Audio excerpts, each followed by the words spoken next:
राम राम भाई सारा ने हर हर महादेव। मेरे जो जितने भी श्रोतागण हैं जिन्होंने चैनल सब्सक्राइब करा यूट्यूब देख रहे हैं सबको मेरा हाथ जोड़कर राम राम है। तो भाई जो कल की चर्चा थी हम उसी ना आगे बढ़ाओगे।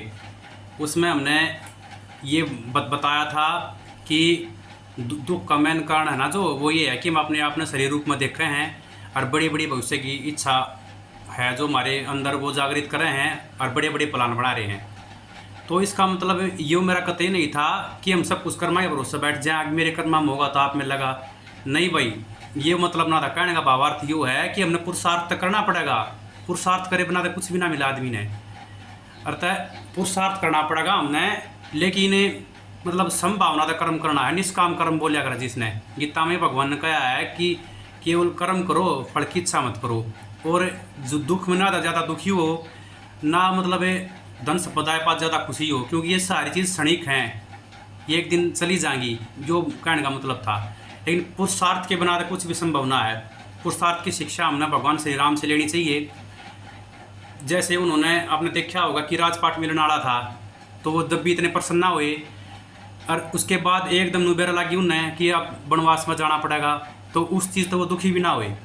तो क्यों? तो संभावना की शिक्षा आप इस चीज़ तो लो। और उन्होंने कैसे पुरुषार्थ के बल पर, ये एक रावण था जो लंकेश रावण, इतनी बड़ी उसकी सेना थी, त्रिलोक विजेता था, और राम जी के पास तक उस बांदर भालुओं की छोटी मोटी सेना थी, लेकिन उन्होंने पुरुषार्थ के बल पर उसको भी पराजित कर दिया था। तो पुरुषार्थ है, जो परिश्रम है, उसके बलबूते पर आदमी कुछ भी कर सका है। पाणिनि का नाम आपने सुना होगा। जब उनके घर क्या जब छोटा सा था उसका हाथ दिखा था, तो ये ज्योतिषी पंडित ने कहा इसके हाथ में विद्या ही देखा कोन्या।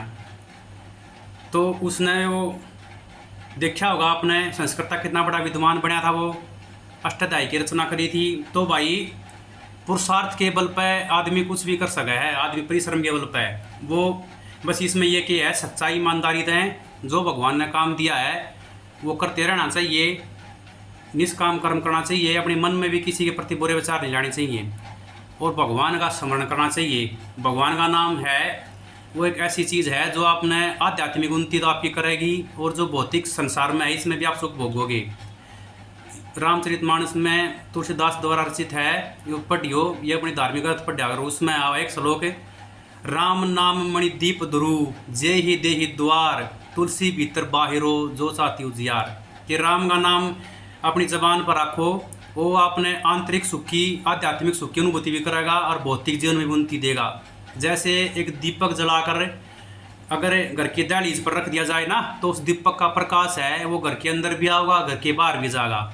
वैसे ही राम का नाम है, अगर उसने अपने मन में रखोगे तो आप एक तो बुरे कर्म नहीं करोगे।